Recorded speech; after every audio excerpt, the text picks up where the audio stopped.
আগের দিন আমরা শিখেছিলাম পার্টস অফ স্পিচের প্রথম ভাগটি নাউন। নাউনে কি বোঝায়? নাম বোঝায় কোনো কিছুর, সেটা সাধারণ নাম হোক, কোনো কিছু দোষ গুণ অবস্থা বা কাজের নাম হোক, বা কোনো প্রপার কিছুর নাম বোঝাক, বা কোনো মেটালের নাম বোঝাক, ম্যাটারের নাম বোঝাক, এগুলোকে বলা হয় নাউন। এবারে আমরা শিখব প্রোনাউন বা সর্বনাম। প্রোনাউনের বাংলা অর্থ হলো সর্বনাম। প্রোনাউন কি? নাউনে নাম বোঝায়। প্রোনাউনে নামের পরিবর্তে যা বসে তাকেই প্রোনাউন বলে, বা সর্বনাম পদ। বিশেষ্যর পরিবর্তে যা বসে তাকেই সর্বনাম পদ বলে।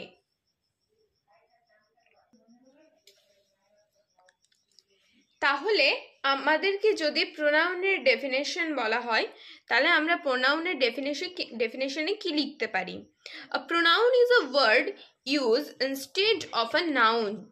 প্রোনাউন তাকেই বলা হয় যে নাউনের পরিবর্তে বসে। তাহলে কি লিখব ডেফিনেশনে? A pronoun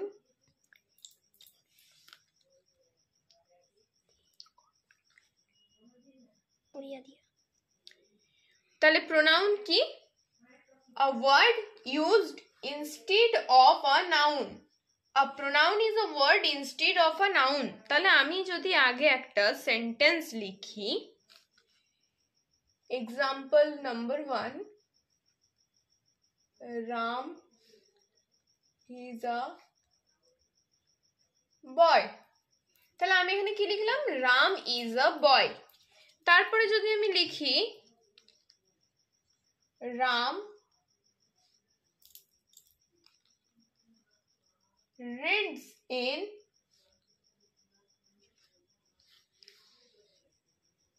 class 5. তাহলে আরেকটা যদি সেন্টেন্স লিখি রাম lives in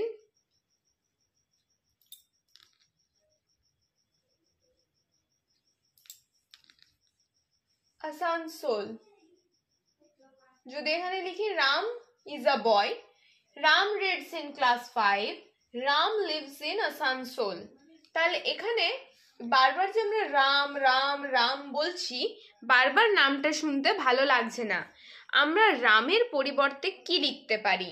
প্রথমের সেন্টেন্সটা আমরা লিখতেই পারি রাম is a boy। তারপরে লেখা আছে রাম reads in class 5। তাহলে আমরা এখানে রামের বদলে কি লিখতে পারি? রাম একটা ছেলে, তাই জন্য তার বদলে আমরা হি ইউজ করতে পারি। হি।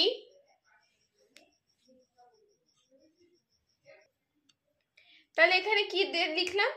রাম ইজ আ বয়, কারণ রামের সম্বন্ধে বলছি বলে প্রথমে রাম বলতেই হবে। তারপরে লেখা আছে রাম রিডস ইন ক্লাস 5। রামের পরিবর্তে রামটা বারবার শুনতে ভালো লাগছে না বলে আমরা লিখলাম হি। রামের পরিবর্তে হি বসলো। Pronoun, he is a pronoun. তারপরে লেখা আছে রাম লিভস ইন আসানসোল। তাহলে এখানেও হি লিভস ইন আসানসোল। তাহলে আমরা একজনের নাম বা একটা নাউন বারবার ইউজ না করে তার পরিবর্তে যে ওয়ার্ডটি ইউজ করা হয় তাকেই প্রোনাউন বলে। তাহলে প্রোনাউনগুলি কি কি? আমি লিখে দিচ্ছি প্রোনাউনগুলি কি কি। তাহলে এখানে কি কি লিখলাম? I, we, me, my, our, you, us, your, he, him, his, she, her, they, their, them, it, its, this, these, that, those. এই যে আমি যেই প্রোনাউনগুলি লিখলাম, ওই প্রোনাউনগুলি নাউনের পরিবর্তে বসে। যেমন যদি এখানে আমি আমার নাম দিয়ে বলি তাহলে আই বসবে নাউনের পরিবর্তে। অনেকজন যদি বলি তাহলে উই বসবে। মিটাও আয়ের মতনই কাজ করে। মাইটাও নিজেকেই বোঝায়। আওয়ার মানে আমি থাকবো, সঙ্গে আরো অনেকে থাকবে। ইউ মানে তুমি, আস মানে আমাদেরকে, ইউ মানে ইয়োর, হি মানে সে। হিটা ছেলেদের ক্ষেত্রে ইউজ হয়, শিটা মেয়েদের ক্ষেত্রে ইউজ হয়। হি, হিম, হিজ এই তিনটে ছেলেদের ক্ষেত্রে ইউজ হয়, তাহলে ম্যাসকুলাইন জেন্ডার।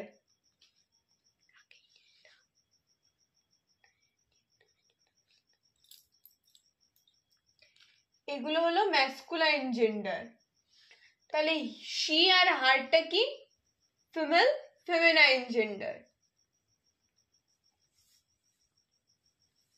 তাহলে আমরা কতগুলি এক্সাম্পল করি আগে।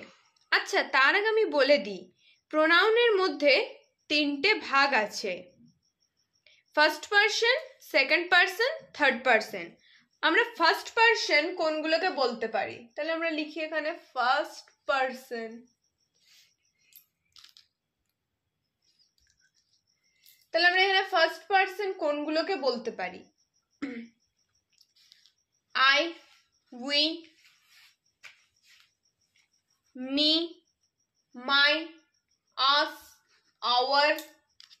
যেগুলো আমি বললাম নিজেকে ইনজিস্ট করবে, নিজেও থাকবো। তাহলে এখানে আমি যদি লিখি আই, উই, মি, আস, মাই, মাই, অথবা এখানে মায়ের ছাড়াও আরেকটা মায়ের মতনই হয় মাইন। মাইন মানেও আমার, মাই মানেও আমার। আর আওয়ার বা আওয়ার্স। তাহলে এখানে কি কি হলো first person? I, we, me, us, mine আর মাই, আওয়ার আর আওয়ার্স। সেকেন্ড পারসন কোনগুলো এবারে দেখে নি।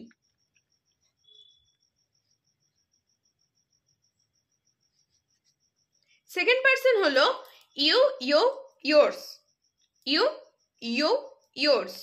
আমরা লিখি ইউ, ইয়োর, ইয়োর্স। তাহলে এখানে সেকেন্ড পারসন কোনগুলো? You, your, yours. তাহলে বাকি রইল কি? Third person. আমরা এখানে দেখলাম ইউ, ইয়োর বা আর ইয়োর্স। ইয়োর্স মানে তোমাদের, আর ইয়োর মানে তোমাদের, দুটো মানে তোমাদের। এখানে ইউ মানে তুমি, তোমাকে, তোমরা, তোমার দিগকে, এগুলো বোঝাচ্ছে।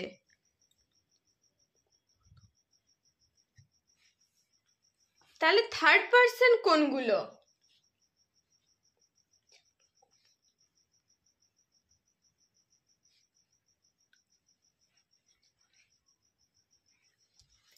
থার্ড পারসন হলো হি, শি,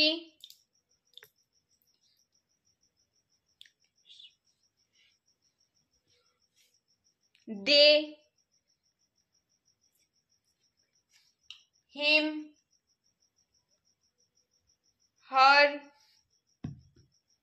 হার্স, হিজ,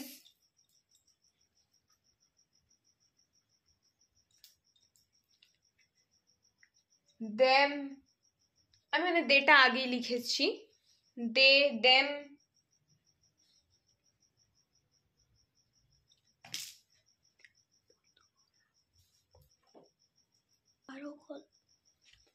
তাহলে এখানে ফার্স্ট পারসন কোনগুলো?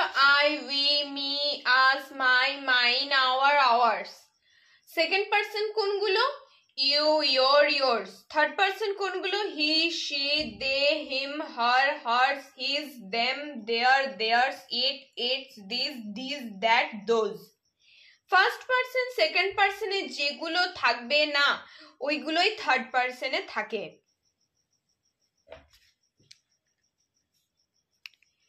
এখানে এক্সাম্পলে লেখা আছে আই অ্যাম গোপাল। এখানে আইটা হচ্ছে প্রোনাউন, এখানে আই হচ্ছে প্রোনাউন। আমি বললাম নিজেকে বোঝাতে আই ইউজ হয় প্রোনাউনের ক্ষেত্রে। দিস ইজ মাই ব্যাট, এখানে দুটো প্রোনাউন আছে। আমাদেরকে যদি বলে ফার্স্ট পারসন বের করতে প্রোনাউনের, তাহলে এখান থেকে আমরা বের করব মাই। মাইটা হলো ফার্স্ট পারসন। আর যদি বলে থার্ড পারসন প্রোনাউন বের করতে, তাহলে হলো দিসটা হচ্ছে থার্ড পারসন প্রোনাউন, তাহলে এখানে দিস আর মাই দুটোই হলো প্রোনাউন। তাহলে এখানে লেখা আছে দে আর ভেরি হ্যাপি, এখানে দেটা হলো প্রোনাউন। দেটা কি প্রোনাউন? দেটা হলো থার্ড পারসন প্রোনাউন। দেটা থার্ড পারসনের প্রোনাউন, কারণ এখানে আমরা থার্ড পারসনে দে লিখেছি। দে মানে তারা, অন্যকে বোঝাতে দে ইউজ হচ্ছে, মানে থার্ড পারসন এটা ইউজ হচ্ছে। তাহলে আইটা ফার্স্ট পারসনের প্রোনাউন, দিসটা হচ্ছে থার্ড পারসনের প্রোনাউন, মাই হচ্ছে ফার্স্ট পারসনের প্রোনাউন, দে হচ্ছে থার্ড পারসনের প্রোনাউন। এখানে যদি কোনো ইউ, ইয়োর বা ইয়োর্স দিয়ে থাকতো সেন্টেন্স, তাহলে সেটা হতো সেকেন্ড পারসনের প্রোনাউন। এখানে আমরা এতক্ষণ প্রোনাউন শিখলাম, এবারে শিখবো প্রোনাউনের চারটি ভাগ আছে: reflexive pronoun, emphatic pronoun, relative pronoun, interrogative pronoun. Reflexive pronoun, reflexive প্রোনাউনে প্রোনাউনের সঙ্গে সেলফ যোগ করতে হয়। তাহলে কি আই সেলফ? না, কখনোই আই সেলফ হয় না। যেরকম my self, your self, her self, himself, themselves, yourself, himself, itself, এইগুলো দিয়ে সেলফ হয়। এখানে কি বোঝায়? কর্তা বা কর্ম একই ব্যক্তি বা বস্তুকে বোঝায়। কর্তা আর কর্ম একই ব্যক্তিকেই বোঝায়, মানে কর্তা যে সেই কর্ম, আর সে ওই ব্যক্তিটাই বা বস্তুটাই কর্ম, ওই ব্যক্তিটা বস্তুটাই কর্তা। তাহলে আমরা রিফ্লেক্সিভ প্রোনাউনের কি বলতে পারি? যে প্রোনাউন প্লাস সেলফ কোন কোনগুলোর সাথে হতে পারে? তাহলে মাই সেলফ, আমি শুধু প্রোনাউন গুলো লিখছি, সেটার সাথে সেলফ যোগ করতে হবে। My self, your self. তাহলে এখানে আমি কি কি লিখলাম রিফ্লেক্সিভ প্রোনাউনে? মাই, ইয়োর, ইট, হিম, হার, এইগুলোর সাথে সেলফ যোগ হয়, কিন্তু দেম আর আওয়ার এর সাথে সেলফস যোগ হয়।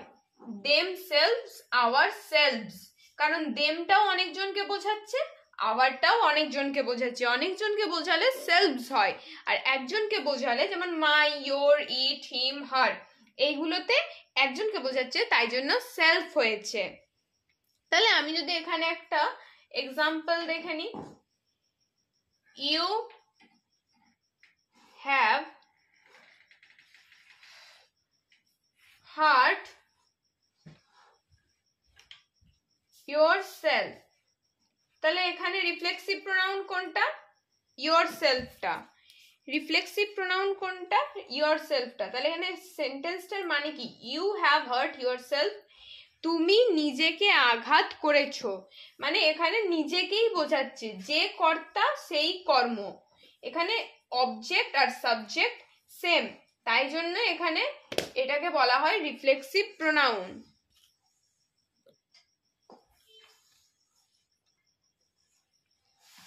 তারপরে আছে এমফ্যাটিক প্রোনাউন। এমফ্যাটিক প্রোনাউনে রিফ্লেক্সিভ প্রোনাউনের উপর যখন জোর দেওয়া হয় বিশেষভাবে, তখন তাকে বলা হয় এমফ্যাটিক প্রোনাউন। যেমন মাইসেলফ, হিমসেলফ,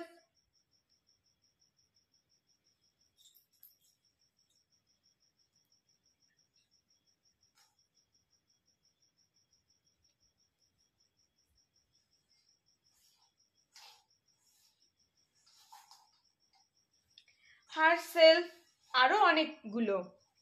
তাহলে একটা এমফ্যাটিক প্রোনাউনের এক্সাম্পল হলো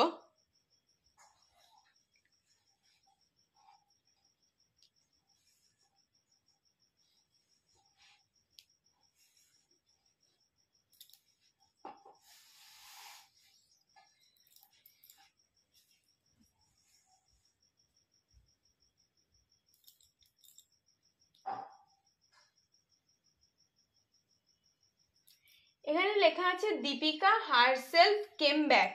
দীপিকা নিজেই ঘর ফিরে এসেছিল বা দীপিকা নিজেই ফিরে এসেছিল। তাহলে এখানে হার সেলফটা হচ্ছে এমফ্যাটিক প্রোনাউন। এখানে হার সেলফ মানে নিজেকেই বোঝাচ্ছে। জোর দেওয়া হয় যখন রিফ্লেক্সিভ প্রোনাউনের ওপর, তখন তাকে বলা হয় এমফ্যাটিক প্রোনাউন। তারপরে আছে রিলেটিভ প্রোনাউন। রিলেটিভ প্রোনাউনে বলা হয়েছে কোনগুলো রিলেটিভ প্রোনাউন? আমরা তখন দেখলাম রিফ্লেক্সিভ প্রোনাউন বা এমফ্যাটিক প্রোনাউন এইগুলো রিলেটেড। তাহলে রিলেটিভ প্রোনাউন কোনগুলো? তাহলে এখানে রিলেটিভ প্রোনাউন হচ্ছে হু,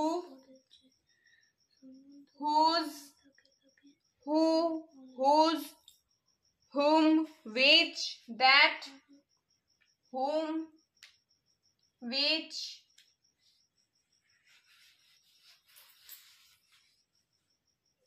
that।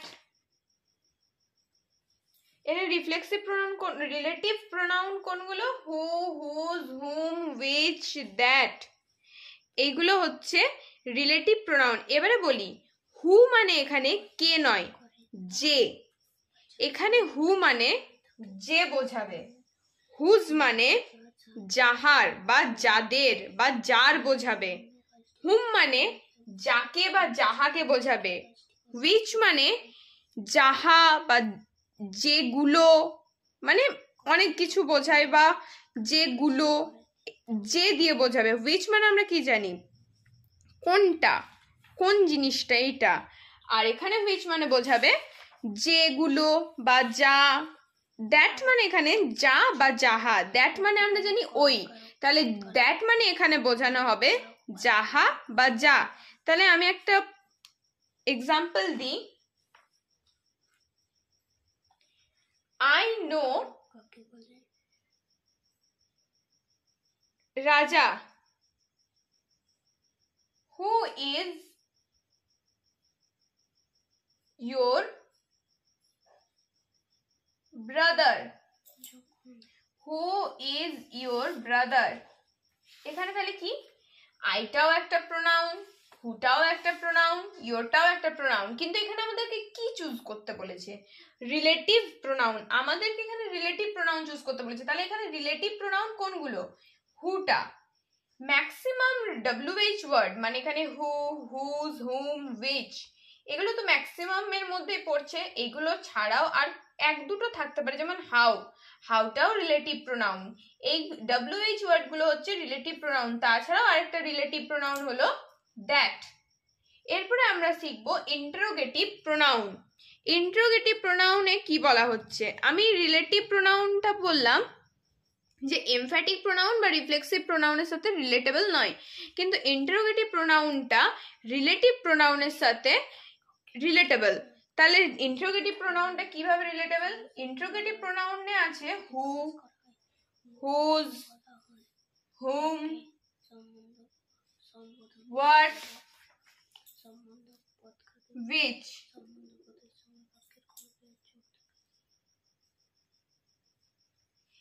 আমি এখানে বললাম হু মানে যে, কিন্তু ইন্টারোগেটিভে হু মানে কে বা কারা।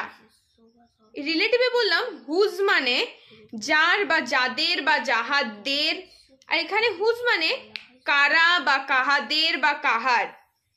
হুম মানে রিলেটিভ প্রোনাউনে বললাম যাহাকে বা যাকে।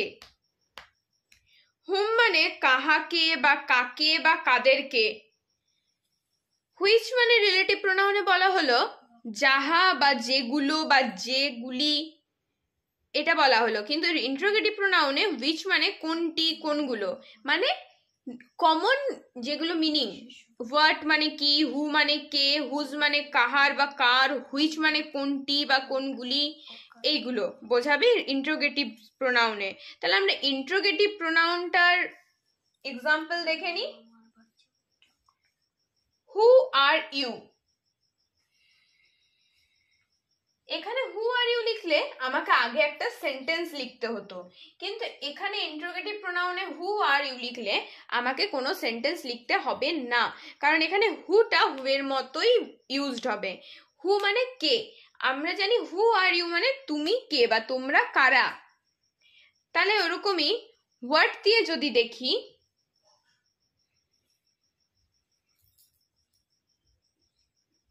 What is the matter. Relative প্রোনাউনে আমরা লাস্টে ফুল স্টপ দিই, ইন্টারোগেটিভ প্রোনাউনে কোশ্চেন মার্ক দিই। কেন? ইন্টারোগেটিভ প্রোনাউনে আমরা কোয়েশ্চেন করি, কিন্তু রিলেটিভ প্রোনাউনে আমরা কোয়েশ্চেন করি না, স্টেটমেন্ট দিই। আমরা স্টেটমেন্ট লিখি রিলেটিভ প্রোনাউনে, আর ইন্টারোগেটিভ প্রোনাউনে আমরা কোয়েশ্চেন করি। হু আর ইউ, তুমি কে। হোয়াট ইজ দ্য ম্যাটার, ব্যাপারটা কি বা কি ঘটছে বা কি ঘটেছে এরকম বোঝাচ্ছে। তাহলে এটা হলো পার্টস অফ স্পিচের সেকেন্ড পার্ট। ফার্স্ট পার্টে হয়েছে নাউন, আর এটা হলো সেকেন্ড পার্ট। থার্ড পার্টে আসছে অ্যাডজেক্টিভ।